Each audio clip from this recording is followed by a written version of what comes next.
Alô, bom dia, você está no canal Professor Belém nesta quarta-feira, dia 19 de janeiro de 2022. A pergunta que muitos estão fazendo hoje é se a Rússia invadirá mesmo a Ucrânia ou se tudo não passa de uma guerra de propagandas.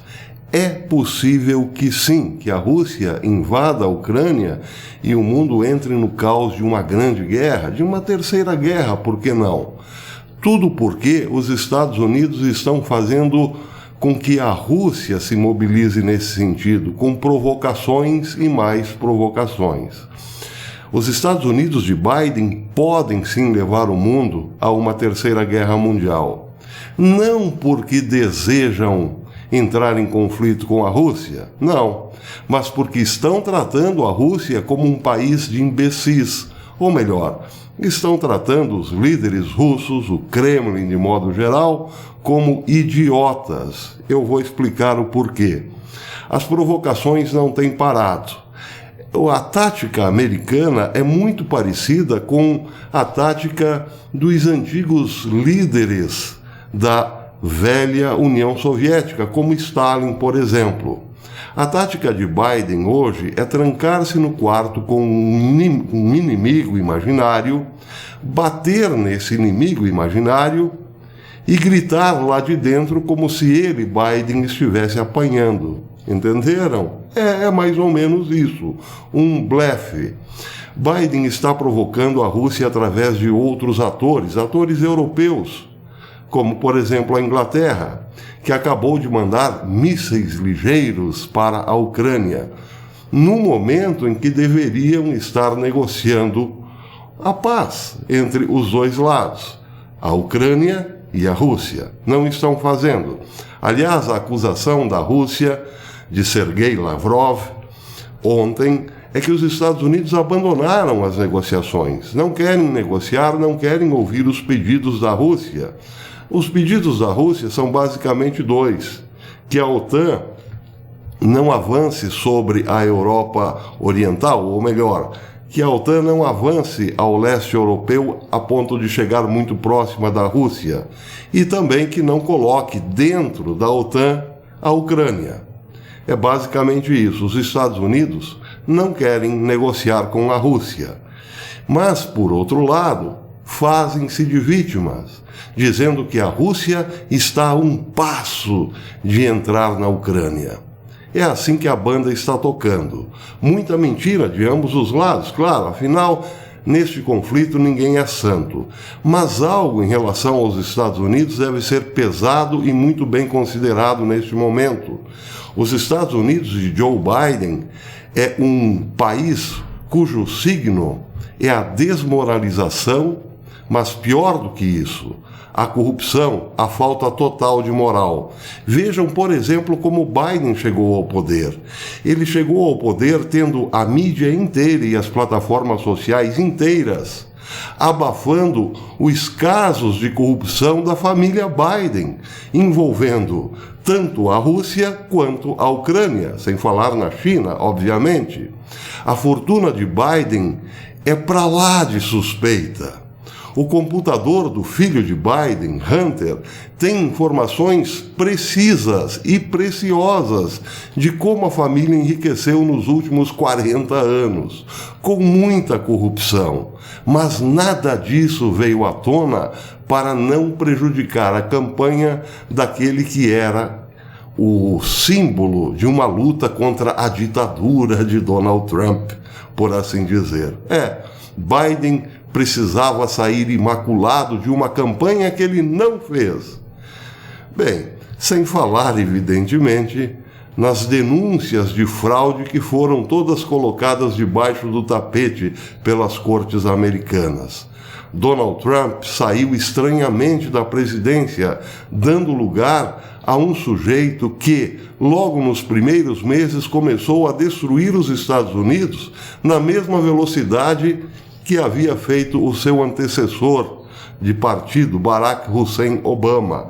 Ele, por exemplo, começou a cortar a indústria do petróleo. começou a complicar a vida dos petroleiros norte-americanos. E hoje, nesse exato momento, as gôndolas das grandes cidades americanas estão vazias, principalmente no Nordeste americano, onde o frio é mais intenso. Sem falar dos problemas de falta de mão de obra, entre outras coisas, claro. O governo Biden tem favorecido muito a alguns gigantes, porém tem destruído a economia dos médios e pequenos, aquilo que tornou a América grande. Mas isso é só a ponta do iceberg.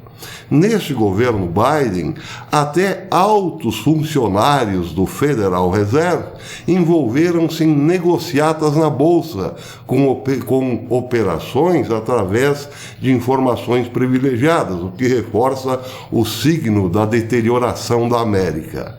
Mas pior do que isso, ontem eu trouxe uma reportagem aqui dizendo que o médico mais importante, o sanitarista americano oficial, Dr. Antônio Fauci, enriqueceu e muito com a pandemia. Tudo isso é marca desse governo. Vejam, por exemplo, o que saiu hoje a respeito do Dr. Antônio Fauci.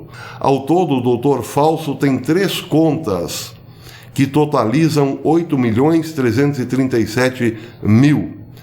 Ele tem também um imposto de renda contributivo de $638 mil e uma conta de corretagem de $2.403.000.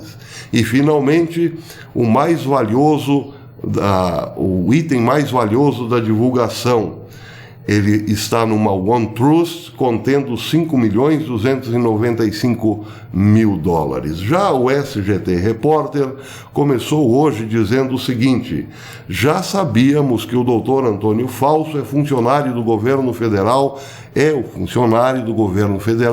mais bem pago da história americana, ganhando um salário anual de mais de $400 mil.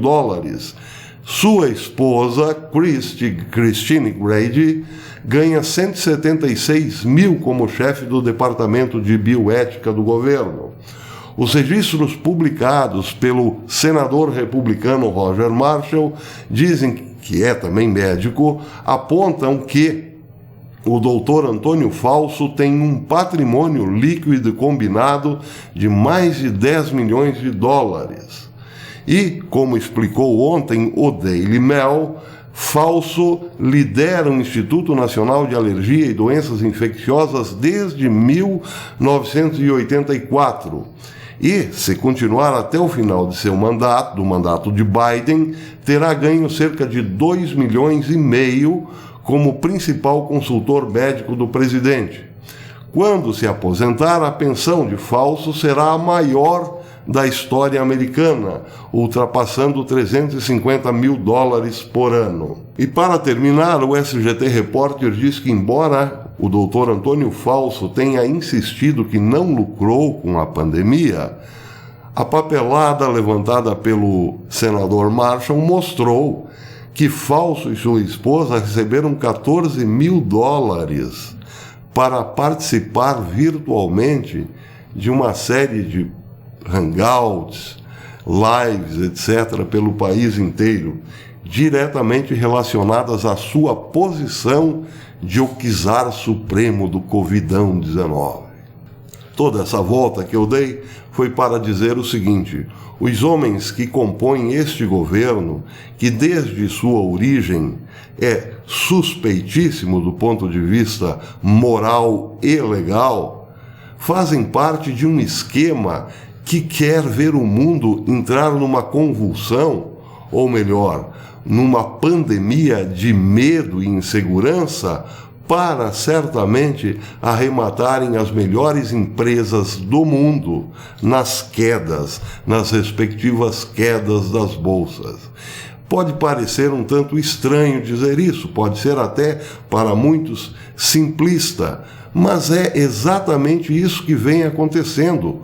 O mercado, sempre muito sensível, hoje está na mão de manipuladores inescrupulosos, que não estão lá na Rússia e nem mesmo na China, mas fundamentalmente na América. Essas pessoas, como a presidente da Câmara Baixa dos Estados Unidos, a senhora Nancy Pelosi, estão usando informações privilegiadas para ganharem fortunas na Bolsa. A senhora Pelosi foi constrangida há poucos dias, eu dei essa notícia aqui no canal, de que estava investindo os tubos em empresas como Microsoft, Amazon, por exemplo. Ora, uma legisladora, presidente da Casa Legisladora dos Estados Unidos, não poderia, moralmente falando, usar de sua prerrogativa do cargo para benefícios econômicos, mas é o que está fazendo. Tudo isso, repito, é o signo deste bando que tomou a América de assalto. E é isso, exatamente isso, que poderá sim levar o mundo a uma terceira guerra mundial. Porque do outro lado existem pessoas que não são idiotas, como Vladimir Putin, por exemplo, que sabe que a América está sendo comandada por bandidos. Putin, eu sempre disse nesse canal e continuarei repetindo, não é flor que se cheire.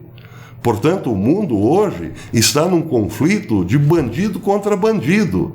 E aí, meus amigos, não pensem que um bandido passará a mão na cabecinha do outro, a menos que dividam o butim. Isso pode sim acontecer, mas uma coisa é certa: o mundo está entrando numa fase tenebrosa, em que ninguém sabe ao certo quem é o verdadeiro e quem é o falso nessa história. Aliás, o falso é o próprio Dr. Falso, mas ele não representa apenas a si mesmo. Ele é um estigma que está aí. Na mão de pessoas tão ruins, o mundo certamente não caminhará para a luz. Podemos esperar que logo mais a Rússia invada a Ucrânia, mas ela não fará isso sem pensar muito bem o próximo passo. E ao que tudo indica, o próximo passo virá não da Ucrânia propriamente, mas pode vir sim da Bielorrússia. Aliás, o senhor Antony Blinken já anunciou, a Rússia pode ter colocado bombas nucleares na Bielorrússia. Esse é o cenário que se apresenta para os próximos capítulos. Salve-se quem puder, ou melhor, que Deus tenha piedade de nós. O mundo definitivamente jaz no maligno. Até depois.